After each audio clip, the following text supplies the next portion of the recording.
Supercrack Estrella presenta. Fotografía de Greta Thunberg, viajera del tiempo en Canadá. En muchos de mis vídeos he hablado de Canadá, país de viajeros del tiempo, algo parecido a lo que ocurre en Noruega, fotografías de viajeros del tiempo saliendo en fotos en el país Canadá. Hay muchos ejemplos, uno de esas fotografías es muy conocida, el del viajero del tiempo en la inauguración de un puente en Canadá. Pero ahora ha surgido otra foto de una viajera del tiempo en Canadá, y sería la famosa niña Greta Thunberg. Greta Thunberg, viajera en el tiempo. Las redes elucubran toda clase de teorías con una misteriosa fotografía de 1898 que muestra a una niña con un increíble parecido a la activista sueca. La imagen ha sido encontrada en los archivos históricos de la Universidad de Washington, y en ella aparecen tres niños que trabajan en una mina de oro en Canadá. Los tres miran a la cámara posando para la instantánea, pero solo la niña más cercana al objetivo llama la atención. Su rostro es igual que el de Greta e, incluso, tiene unas trenzas parecidas a las suyas. La que más recorrido está teniendo es la que asegura que Greta Thunberg es una viajera en el tiempo que ha venido hasta la época actual para avisarnos de los peligros del cambio climático y salvar el planeta. Greta Thunberg es la activista ambiental sueca de 16 años cuya campaña sobre el cambio climático ha ganado el reconocimiento internacional. Recientemente, ha aparecido una foto de 1898 que muestra una persona extrañamente parecida a Greta Thunberg, lo que ha llevado a algunos a especular que la popular activista ambiental es en realidad una viajera en el tiempo que quiere salvar a la raza humana. Como hemos comentado anteriormente, la fotografía se puede encontrar en la colección digital de la Universidad de Washington, tiene el título de tres niños que operan una báscula en una mina de oro en Dominion Creek, territorio del Yukon, Canadá, 1898. Otros viajeros del tiempo en Canadá fue este caso reapertura del puente de South Fork, tras las riadas, circa 1941. Fíjense en la fotografía que abre este artículo, está tomada en la Columbia Británica, en Canadá, en torno a 1941, y forma parte de una exposición que puede verse aquí. En ella aparecen una serie de personas de la época, endomingados para la ocasión, y, entre ellos, un joven totalmente extemporáneo, que muchos consideran un viajero en el tiempo llegado desde el futuro hacia aquel lugar. Vamos a ver la distancia entre el viajero del tiempo en Canadá año 1941 en puente de South Fork y la supuesta viajera del tiempo Greta Thunberg en el año 1898 en Dominion Creek, territorio del Yukon, Canadá. La distancia es de 627 kilómetros, lo que podemos considerar muy cerca. En el Google Earth se aprecia muy bien que la distancia es muy poca. Otra foto de viajero del tiempo en Canadá es esta fotografía mucho más cerca en el tiempo con la foto de Greta Thunberg en el año 1898. La foto se realizó en 1917, o sea hay 20 años de diferencia con la fotografía de Greta Thunberg en el año 1898. Recordemos en Canadá, una foto de lo que parece ser un viajero del tiempo en 1917 ha resurgido en línea después de que decenas de incrédulos finalmente han encontrado una pieza de evidencia que les hizo cuestionar las leyes de la física. La foto tomada hace más de 100 años en Canadá muestra a un grupo de hombres, mujeres y niños sentados en la ladera de una colina, pero los observadores con ojos de águila han notado que la foto destaca por una razón muy particular, lo que parece ser un hombre de finales del siglo XX. La foto fue descubierta en 1974 en el libro de Lester Ray Peterson de Great Cape Scott Story, una historia de la región canadiense. Lo que ha fascinado a los que se han encontrado con esta foto es lo fuera de lugar que parece tener el surfista, como algunos lo han llamado. Lleva una camiseta y unos pantalones cortos muy holgados, lleva un moderno corte de pelo barrido por el viento y está claramente en desacuerdo con todos los que le rodean. Mirando más de cerca a la gente a su alrededor, el hombre a su izquierda parece estar totalmente aturdido por su presencia. Más a la derecha una mujer también parece estar señalando con su mano al supuesto viajero del tiempo, llevando a muchos a especular que el hombre estaba fuera de lugar y fuera de su tiempo. De hecho, parece que saltó directamente a la escena cuando se tomó la foto. El youtuber Jamie de Grant se encontró estupefacto cuando tomó el libro y se encontró con la misteriosa fotografía. En un video de YouTube titulado Time Travel Profound, ¿verdad o ilusión? Fíjese en el grupo, sus ropas, sus sombreros, incluso cómo se sientan listos para una foto. Ahora mira más de cerca, su cabeza descubierta, su pelo, sus pantalones cortos. El hombre de la izquierda mira con incredulidad. Ha demostrado un misterioso viajero lo imposible y el viaje a través del tiempo. ¿Qué te parece? El surfista se ha unido a las filas del llamado hipster viajero del tiempo que apareció en una fotografía de la década de 1940 con un sentido de la moda aparentemente décadas por delante de los que le rodeaban. La fotografía no tiene aparentemente nada de anormal, se titula Last Picnic, San Joseph Bay, 1917 y fue tomada por Eva Patterson. Vemos hombres y mujeres, vestidos de época, posando para ser retratados, todos los individuos van de acuerdo a la moda de su tiempo, todos, salvo uno. Fijémonos en un hombre concreto. Como en los otros casos vamos a ver la distancia que hay entre este caso de viajero del tiempo, y los otros casos mencionados de viajeros del tiempo, así que nos vamos al Google Earth, y ponemos San Joseph Bay en lugar de este último caso y, este parece estar más lejos a unos 1000 kilómetros, pero si nos fijamos parece que entre los tres casos de viajeros del tiempo dibujan un triángulo. En el caso del viajero del tiempo del año 1941, no es un solo viajero del tiempo sino dos, porque en esa misma fotografía se aprecia al superfamoso viajero del tiempo Andrew Carlson, el viajero del tiempo que ganó millones en la bolsa. En el año 2003, un sujeto conocido como Andrew Carlson, de 44 años, sorprendió al mundo al hacer 126 operaciones de gran riesgo, pero sin perder ni un solo dólar. La información que manejaba el hombre era totalmente exacta. Tiempo después se descubrió que se trataba de un viajero del tiempo de acuerdo a la información de la Comisión de Bolsas y Valores, mejor conocida como la SEC. Carlson había empezado con una inversión de tan solo $800, la cual se transformó 350.000 por ello, como era de esperarse, el FBI no creyó su historia, pensaron que simplemente se trataba de un estafador que intentaba salirse con la suya con una historia increíble. Sin embargo, a los días de ser encarcelado, fue liberado bajo libertad condicional al cancelar una fianza de $1 millón, la cual fue abonada por una persona que nunca se supo su nombre. Carlson debía acudir al juzgado el 3 de abril de ese año, pero no acudió y, de hecho, desapareció por completo. A pesar de que el FBI comenzó una investigación para dar con su ubicación, no encontraron ningún tipo de información. Este inexplicable aumento de acciones captó la atención de las autoridades, por el cual el FBI decidió investigarlo por el delito de tráfico de información privilegiada. Obviamente, ¿cómo es posible que una persona salida de la nada pueda invertir en transacciones en la bolsa de alto riesgo, 126 veces, sin tener un solo fallo ni margen de pérdidas? El FBI lo interrogó y, después de unas 4 horas, la información que se filtró sobre este sujeto fue aún más increíble. Carlson aseguró que era un viajero del tiempo del año 2256, y como podemos ver también sale en la fotografía del año 1941 con otro viajero del tiempo. Obviamente no reveló ningún tipo de información sobre su viaje, como lo hizo y la ubicación de su máquina del tiempo, o siquiera había una. No habló de su funcionamiento siquiera, ya que temía que la tecnología fuera tomada por las personas equivocadas. Por ello, como era de esperarse, el FBI no creyó su historia, pensaron que simplemente se trataba de un estafador que intentaba salirse con la suya con una historia increíble. Sin embargo, a los días de ser encarcelado, fue liberado bajo libertad condicional al cancelar una fianza de $1 millón, la cual fue abonada por una persona que nunca se supo su nombre. Carlson debía acudir al juzgado el 3 de abril de ese año, pero no acudió y, de hecho, desapareció por completo. A pesar de que el FBI comenzó una investigación para dar con su ubicación, no encontraron ningún tipo de información sobre él previo a diciembre del 2002, como si nunca hubiese existido. Esta historia se filtró a la prensa, y un periódico de noticias amarillista, como el Weekly World News publicó para ser compartida por Yahoo News. Territorio del Yukon donde apareció esta fotografía de Greta Thunberg en el año 1898. Tiene el famoso caso de los cazadores que perdieron 11 horas en el bosque de Yukon, lo que vendría a demostrar que en este lugar ya ocurren cosas extrañas con el tiempo.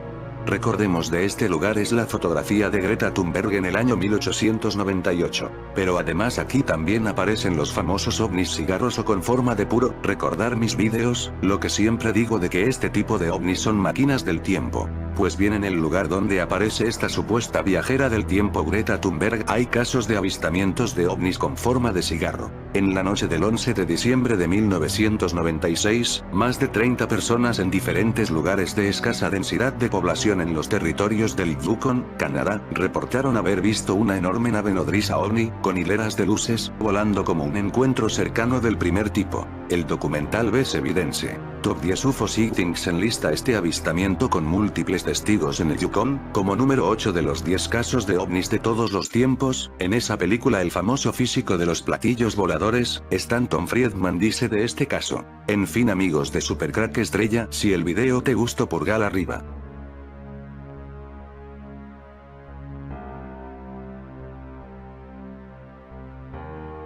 Los espejos, en nuestra tridimensión, cuenta mi leyenda, son una ventana impenetrable a otra dimensión igual en apariencia pero encerrada en dos dimensiones.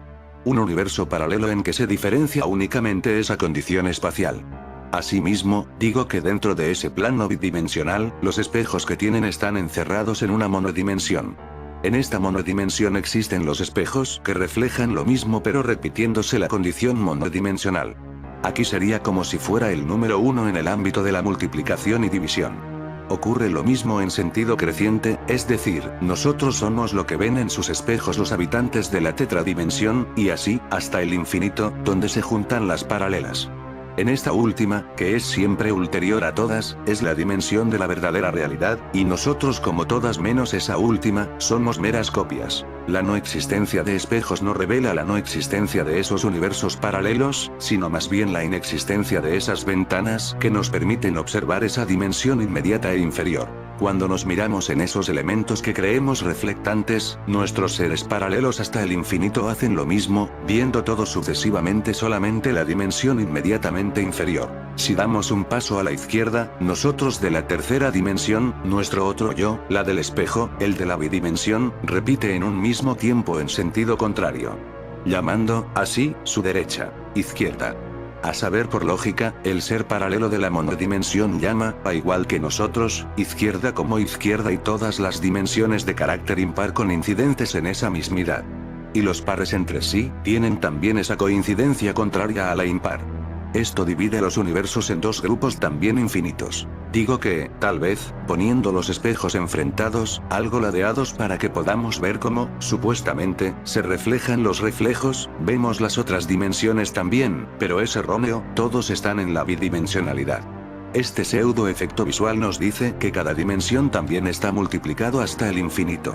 Aquí el observador inteligente podrá decir que hay una pluralidad de infinitos, cosa harto imposible ya que el infinito abarca lo absoluto. Yo diría que peca de inocente, le haría saber que el absoluto abarca el infinito de todos los infinitos, que el infinito es el infinito de los infinitos, y que los infinitos son los infinitos de esos ambos infinitos y así hasta el infinito. La leyenda se me hizo presente cuando encontré un escrito que revelaba un testimonio que quería representar una experiencia existencial. Era perteneciente a un fabricante de espejos.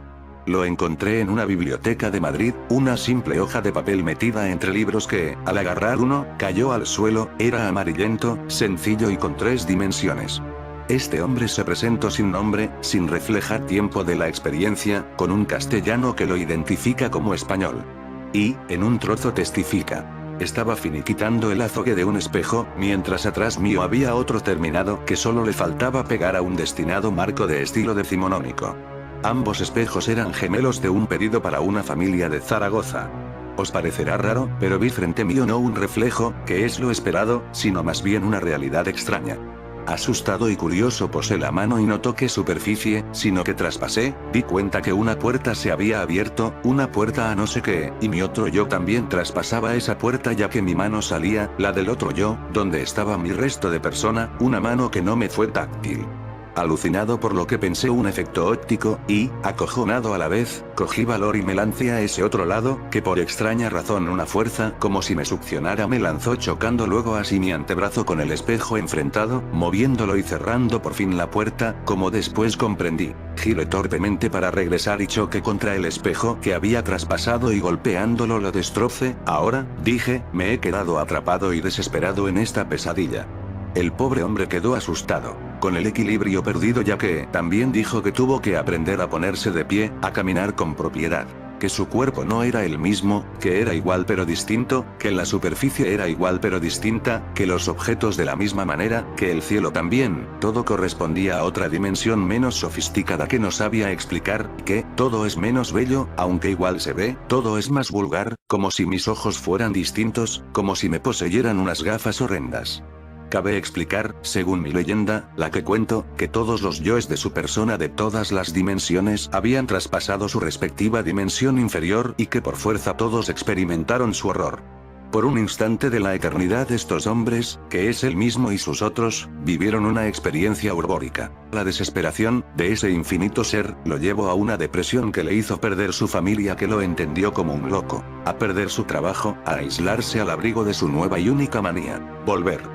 Con esa desesperación intento abrir nuevamente en vano esa puerta, sin saber por lo que testifica en el escrito, que al lograrlo se iría a una más inferior y no al superior la cual buscaba por pasada pertenencia.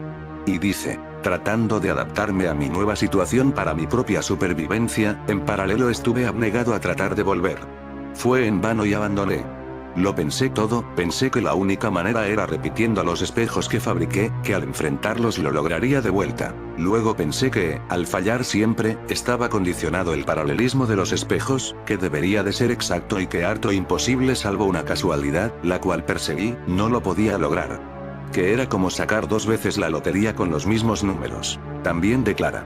Vi al ser que era mi otro yo, frente a otro nuevo espejo que hice, estaba con cara de pena, y en cierta forma me obligó a resignarme a vivir en este lado donde la izquierda es la derecha. Yo no quería que todos ellos, que son yo, sufran lo mismo, como si todo dependiera de mí, como si todo dependiera de nuestra voluntad colectiva de mi ser. No vaya a ser que al morir repitamos nuestra vida luego en ese otro lugar y después a ese otro del otro. Ahora buscaré reencontrarme con mi vida en mi distinta condición. No hay más que sea relevante en su escrito. Todavía hoy dudo lo ficticio o real del mismo. Desde entonces hasta hoy, cuando me miro al espejo, dudo cuál será la multiplicidad de mi alegría, cuál será la de mi pena y cuál será la de mi etcétera. Desde hace miles de años, los espejos han tenido para el ser humano un profundo y poderoso significado esotérico y divino. Civilizaciones como la egipcia, la romana e incluso la griega, los empleaban con asiduidad en incontables rituales. Se dice incluso que Nostradamus empleaba uno de estos mágicos objetos, para elaborar sus conocidas predicciones. Los espejos, han sido desde siempre puente entre el mundo de lo invisible y el nuestro, una puerta al mundo astral. Se han vinculado con seres feéricos, hadas, elementales del agua, espíritus. Muchas de nuestras costumbres actuales derivan de estas creencias. Todavía hoy en algunos rincones de España se siguen tapando los espejos en el hogar donde se vela a un finado, pues de todos es sabido que el alma de este podría quedar atrapada al otro lado del cristal. Existen, como decimos, un número incontable de leyendas, rituales y mitos sobre estos objetos, pero nosotros os vamos a presentar quizá una de las más populares, eso sí, en una versión muy especial y como no podía ser de otra manera con cierta moraleja. La leyenda del demonio en el espejo cuenta la leyenda, que había un atractivo joven cuya vanidad le hacía contemplarse durante horas en cada espejo por el que pasaba. Su rostro era infinitamente hermoso, sus cabellos castaños y su mirada color miel ciertamente cautivadora. Una mañana, cuando se disponía a peinarse frente al espejo de su habitación, observó algo que le dejó perplejo. De pronto, al otro lado del cristal, observó a alguien de sonrisa perversa justo detrás de él. El muchacho se giró asustado, pero no vio a nadie allí. Continuó peinándose con normalidad, pero cuando tan solo llevaba unos segundos haciéndolo, una mujer desnuda apareció tras el espejo. El joven gritó asustado y volvió a girarse, pero una vez más allí no había nadie. Sin embargo, esta vez, al volverse para mirar hacia el espejo, la muchacha continuaba allí, quieta, observándole. Asombrado, nuestro protagonista se da cuenta ahora de que aquella misteriosa mujer le sonríe desde el otro lado del espejo. Detrás de ella apareció entonces lo que parecía ser un paisaje realmente hermoso. La mujer es muy bella, su pelo es rubio y largo, sus facciones denotan una dulzura sublime y su cuerpo posee unas medidas que hacen que aquella criatura inexplicable resulte realmente hermosa y mágica. La muchacha entonces le hizo un gesto para que se acercara hasta ella, pero él rehusó su invitación.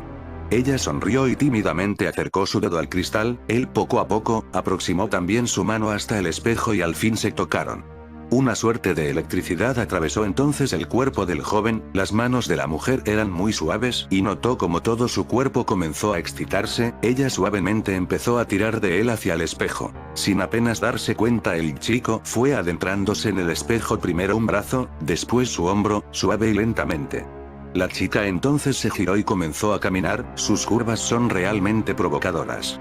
Por último, el muchacho introdujo su rostro en el interior de aquel espejo. De pronto, la mujer se volvió para tirar de él, aunque esta vez con algo más de brusquedad, percibió un fuerte viento en la cara y un leve dolor en su rostro, pero no pudo dejar de observar el cuerpo desnudo de su misteriosa acompañante. El viento sigue soplando cada vez más fuerte y dificulta su visión. De repente, se da cuenta de que el cabello, otrora rubio de aquella mujer, ha tornado ahora hacia un color plata de aspecto mortecino. Su piel blanca ha cambiado y decenas de horribles arrugas y manchas comienzan a aparecer por toda su anatomía. La chica se detiene y entonces se gira de nuevo hacia el joven. De la garganta del joven se escapó entonces un grito de auténtico terror. Los ojos de la chica son ahora dos cuencas vacías de las que supura un nauseabundo pus verdoso. El muchacho lucha por escapar de los brazos de aquel engendro, pero las manos hermosas de la mujer se han transformado en dos grandes garras de una fuerza inconcebible. La bestia se acercó rápidamente hacia él abriendo sus terribles fauces plagadas ahora de enormes y afilados dientes. El hedor de su aliento quema la piel del asustado muchacho. En un último esfuerzo por evitar la locura y escapar de todo aquello, cierra los ojos y tira con todas sus fuerzas hacia el exterior del espejo. Las garras de la criatura se sueltan por un instante y al fin logra escapar. Sin embargo, al abrir de nuevo los ojos, observa que el espejo se encuentra destrozado en decenas de sangrientos pedazos repartidos por el suelo de su habitación y su rostro, antes bello y cargado de vida, está ahora desfigurado por los cortes de una manera espantosa. Ya nunca más volvería a mirarse a un espejo. Los espejos son puertas que dan a otras dimensiones y los difuntos no son los únicos que, presuntamente, se asoman a ellas dispuestos a desvelar los enigmas del futuro. Para la Iglesia, estas visiones siempre han sido obra del maligno y el dicho el espejo es el verdadero culo del diablo es tan antiguo que Jerónimo Bosch, más conocido como el Bosco, lo representó así en su famosa obra pictórica El Jardín de las Delicias. La cuestión viene arrastrándose desde tiempos inmemoriales. En su bula Super Ius Specula, de 1326, el Papa Juan XXII acusó de idólatras a los magos que utilizaban espejos diabólicos, ordenando su persecución y excomulgando a todo aquel que se dedicara a estos menesteres. Pero, idólatras o no, había un gran número de miembros del propio clero incluidos en este grupo. Algunos llegaban a utilizar las tranquilas aguas de la pila bautismal de su iglesia para las visiones, invocando a mismísimo Satanás. Los expertos en lo oculto manejaban rituales que permitían atrapar a los demonios en el ámbito de un espejo consagrado, en el que previamente se grababan fórmulas y nombres de seres infernales. En el Tratado de Brujería del británico Reginald Scott, de 1584, se describe con todo detalle la complicada ceremonia necesaria para cazar a un demonio de esta forma. Los entes diabólicos eran presas codiciadas, ya que poseían enorme poder y conocían tanto el pasado como el futuro. Atrapados en esa cárcel de la que no podían escapar, contestaban a todas las preguntas que les formulara su carcelero e incluso, aplicando los métodos adecuados, se podía utilizar su magia para realizar toda clase de hechizos y maldiciones. Quizás por su familiaridad con la figura del diablo, la costumbre se extendió entre los miembros de la Iglesia Católica, que tenían demonios y genios familiares encerrados en espejos e incluso en anillos que engastaban piedras o gemas con el diablo apresado en su interior. En el siglo XIV se encontró un espejo mágico bajo la almohada del obispo de Verona, lo que le costó la vida. La práctica perduró a través de los siglos, y no solo entre el clero. Estos demonios familiares pasaban de una generación a otra. El inquisidor español Martín del Río, en el siglo XVII, cita el caso de un conocido abogado de Burdeos, que guardaba uno de ellos atrapado en una jarra de vidrio. Cuando el letrado murió, los aterrados herederos no supieron qué hacer con la diabólica vasija y la entregaron a los padres jesuitas de la localidad para que se deshicieran de ella. También el clero ha sabido utilizar una cataptromancia, término de origen griego que significa lectura de la suerte en espejos o superficies reflectantes, no demoníaca y ciertamente eficaz, como atestigua la historia del monje Hilarión en los primeros tiempos del cristianismo. Según cuenta el teólogo griego Isaac Casaubon en 1603, a las artes del buen monje recurrió un auriga cristiano que participaba en las carreras de circo, desesperado porque nunca conseguía ganar, aunque era diestro en el manejo de los caballos. Contemplando la espejada superficie de un vaso de agua, el vidente Hilarión descubrió que un sortilegio amarraba sus carros y sus córceles, impidiéndoles correr debidamente. Deshizo el hechizo con el poderoso signo de la cruz y el auriga consiguió el triunfo. Como todo asunto tiene siempre dos caras, también se asocia el espejo con la divinidad. Para los egipcios era el símbolo terrenal del dios Ra, mientras que los griegos solían atribuir al dios Apolo su poder oracular. En la tradición judeocristiana, el propio Dios es el espejo en el que se miran las almas de los creyentes, aunque su raíz mágica está sólidamente asentada. No hay que olvidar que el rey Salomón, constructor del primer templo, fue mago entre los magos. A él se atribuye la autoría de un grimorio, las Tablas de Salomón, un verdadero compendio de esoterismo en el que, entre otras cosas, se detalla cómo manejar un espejo mágico, conocido por ello como espejo de Salomón. Consistía en una placa metálica pulida en cuyas 4 esquinas se escribían, con sangre de paloma blanca, los nombres de Jehová, Elohim, Mitratón y Adonai. Había que invocar al ángel Azrael, en nombre del terrible Jehová, y este, según la tradición esotérica, se presentaba con la apariencia de un niño. La temática de la Tábula Salomonis resultaba tan próxima a las ciencias oscuras, que en el siglo XIV Nicolás Eymerich, inquisidor de la corte de Aragón, prohibió el texto por herético. Tal prohibición no impidió que la tabla se convirtiera en una obra clásica del esoterismo, invocando al horror en los espejos. Hay muchas historias antiguas en la tradición occidental, luego convertidas en la modernidad norteamericana en leyendas urbanas, sobre personas que juegan con fuego mirándose en un espejo. Candyman, Bloody Mary, Dead Mary son versiones célebres de estas leyendas urbanas en el cine. Todas cuentan la historia de que en determinadas circunstancias, en concreto llevando a cabo un ritual, mediante un espejo se puede convocar el horror. Una versión mediterránea dice que a partir de las 12 de la noche la figura que ves en el espejo no eres tú, sino un demonio. No es raro pues que te mire con esa mirada en el fondo extraña, y que presientas que está a punto de echarse a reír de tu pánico. ¿Nunca has sentido, como aquel que se asoma a un abismo y adelanta un poco un pie, el deseo fugaz de hacer una mueca inquietante, una mueca demoníaca, al mirarte al espejo solo y de noche? La mueca que temes ver. Tanto llevan juntos en nuestros cerebros el miedo y el espejo, que han tenido tiempo de engendrar una fobia. La catoptrofobia o terror a los espejos, también llamada eisotrofobia. Se dice que la padecen las personas a las que les inquieta pasar delante de los espejos, y mucho más mirarse de frente en ellos, y parece que todavía peor si son de cuerpo entero. Todos quizás seamos un poco catoptrófobos, con perdón, a juzgar por la atracción y fascinación que despiertan en el gran público las historias de terror vinculadas a espejos. Así Candyman ocupó en un tiempo récord su propio lugar entre las figuras clásicas del cine de terror. El espejo es un objeto inquietante en sí mismo. Es sólido y opaco, pero da la impresión de que se ve por él, como si fuera un cristal transparente o una ventana abierta. Sin embargo, lo que se contempla en el espejo es una copia de la realidad al revés, cada objeto girado sobre sí mismo a partir de un eje vertical.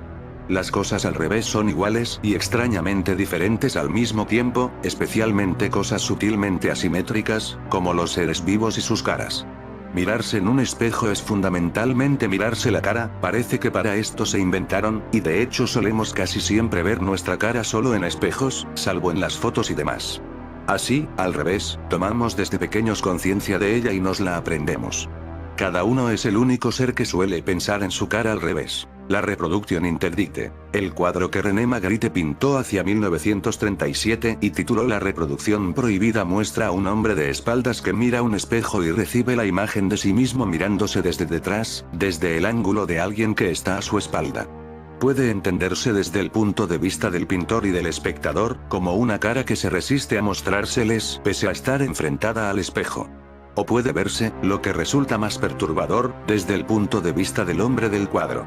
Con el espejo ha logrado verse desde detrás, desde donde nunca puede verse. Por eso esa mirada a su espalda que se ha proyectado en el espejo no puede ser su propia mirada, porque sus ojos estarían fuera y detrás de él, pero ¿acaso hemos visto su cara? El título hace referencia a la lectura de los espejos como copiadores. Los espejos son abominables, porque multiplican el número de hombres, escribió Borges. Parece una idea superficial. Salvo en una complicada tramoya, el espejo solo nos reproduce una vez, la vez del otro. Creo que aquí está la clave del miedo. El espejo no nos enfrenta nunca, mejor dicho, a una fila de Boy Scouts todos con nuestra cara. Nos enfrenta a una sola figura, el otro, que es la cara oculta, al revés, especular, del yo. Como decía antes, el demonio. El miedo al espejo es el miedo a nuestra propia imagen en el espejo. A nadie le turba ver el reflejo de un paisaje. La catoptrofobia es así una especie de ipsofobia, por decirlo más clarito. Parece que el gran Sándor Ferenczi, en los albores del psicoanálisis, diagnosticó llanamente la catoptrofobia como una manifestación del miedo al autoconocimiento. Autoposesión demoníaca. El espejo como símbolo de leyendas de terror es parte de la tradición del espejo como herramienta de magia y brujería. Mirarse fijamente en un espejo llega a inducir un estado alterado de consciencia, como quedarse absorto en una llama parpadeante. El espejo, como la bola o la superficie de un líquido oscuro, es un instrumento tradicional del vidente, el objeto real sobre el que materializa sus imágenes mentales, bien para que otros las compartan, bien como una forma de plasmar lo que en su mente es solo un torrente de sensaciones. Antes de empezar a ver la otra realidad, el vidente se pasa un rato viéndose a sí mismo. Luego su imagen se desdibuja y comienza propiamente la visión. A la reina bruja de Blancanieves, como es muy mala, no le da miedo hablar a solas con su espejo.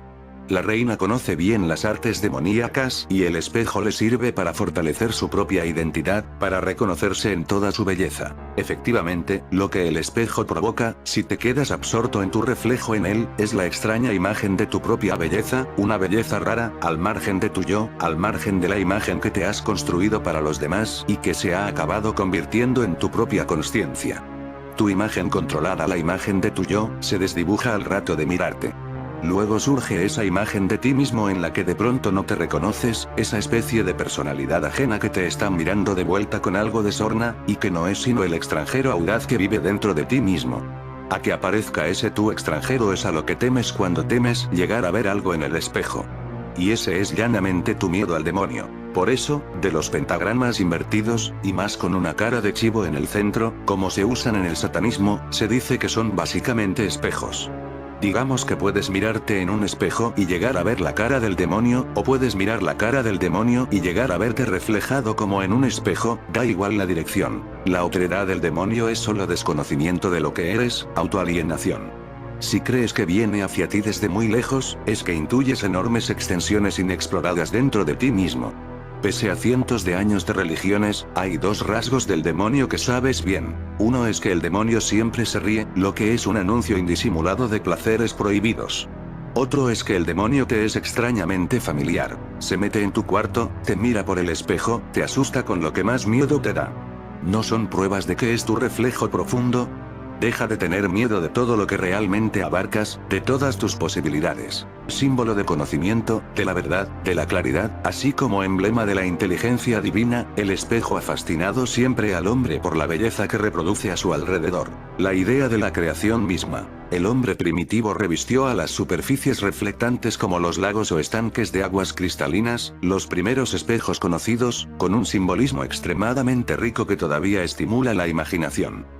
Tal simbolismo aparece reflejado en numerosos mitos y leyendas que ofrecen testimonio de la poderosa influencia que sobre el pensamiento humano han ejercido siempre estos objetos capaces de reproducir imágenes. Desde antiguo los espejos estuvieron vinculados al mundo femenino, a la esfera lunar, y al de los templos. Particularmente en Egipto, el espejo portátil y con mango decorativo era el mayor símbolo de la feminidad, y en la Biblia se citan los espejos de las mujeres que velaban a la entrada del tabernáculo, que eran de bronce pulido. Aunque los incas fueron probablemente el primer pueblo en utilizar discos pulidos de obsidiana, mineral laminado de procedencia volcánica, para la fabricación de espejos, los antiguos romanos creían que los espejos habían nacido en Persia, donde los magos los utilizaban para la adivinación. En cualquier caso, tanto romanos como griegos, etruscos, egipcios, chinos e hindúes, los fabricaban en bronce, plata y otros metales como el hierro.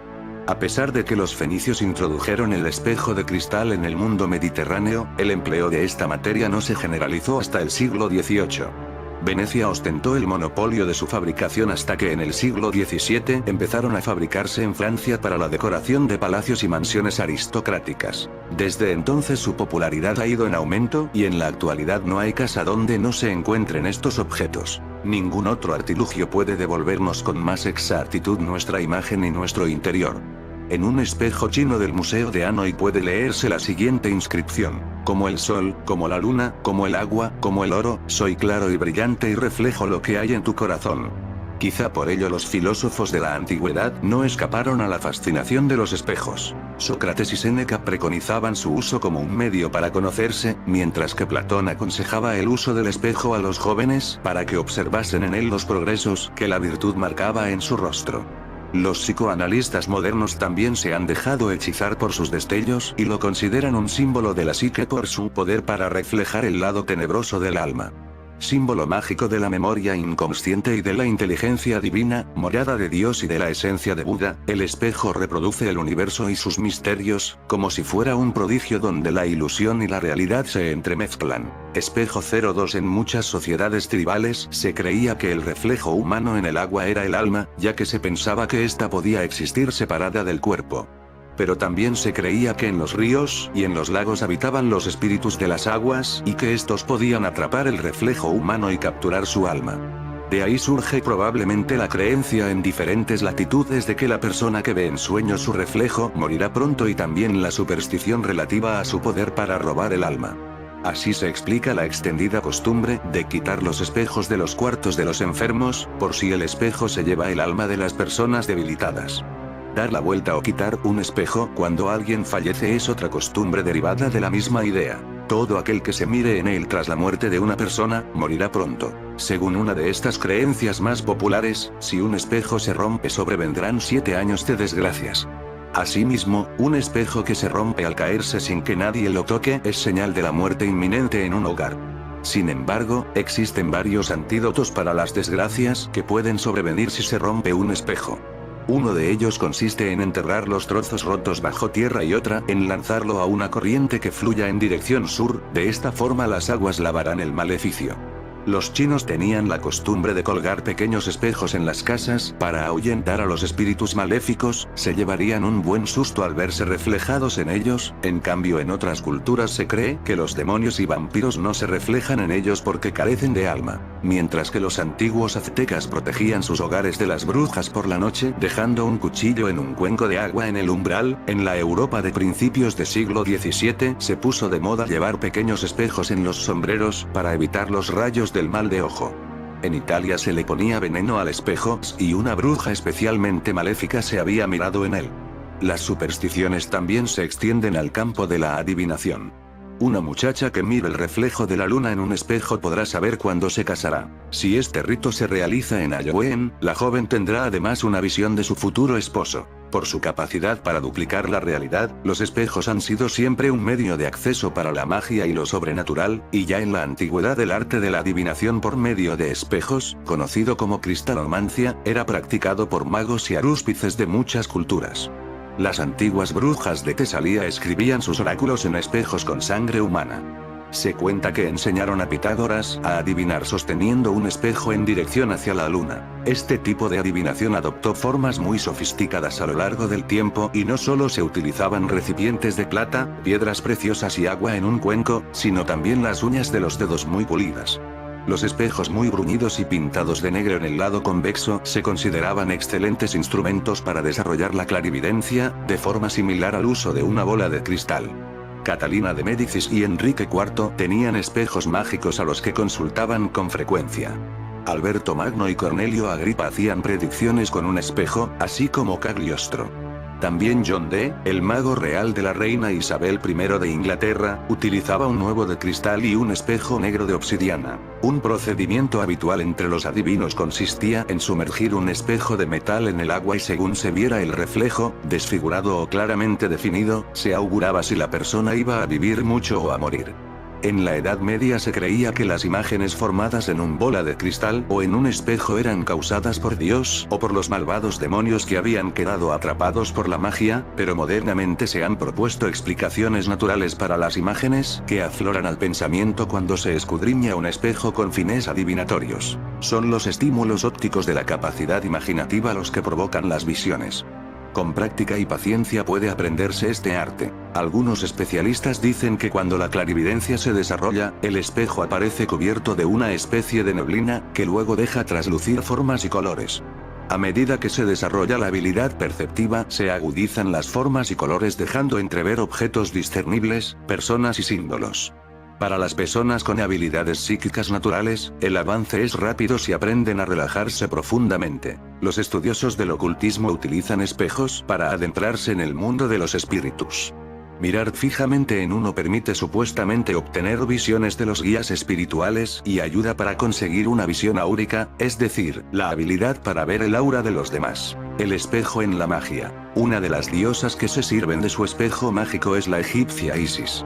Recordemos que en el mito Osiris es el hermano esposo de Isis, el cual será despedazado por Set y sus fragmentos esparcidos por el mundo. Gracias a sus artes mágicas y con la ayuda de su espejo, Isis localizará los pedazos de Osiris para poder recomponerlo y devolverle la vida. Este espejo se encuentra en la barca de Isis o barca lunar, la luna, y en él quedó impreso el llamado Ojo de Horus, que es signo de evidencia, espiritualidad y poderes ocultos, equivalente al ojo de Tangmainyu. El ojo de Horus es el Louhat, el ojo de la visión justa, y se relaciona con el llamado tercer ojo, el cual despierta la clarividencia en el hombre. Los espejos negros, confeccionados con obsidiana, quizás sean uno de los elementos más relacionados con la magia. Según H.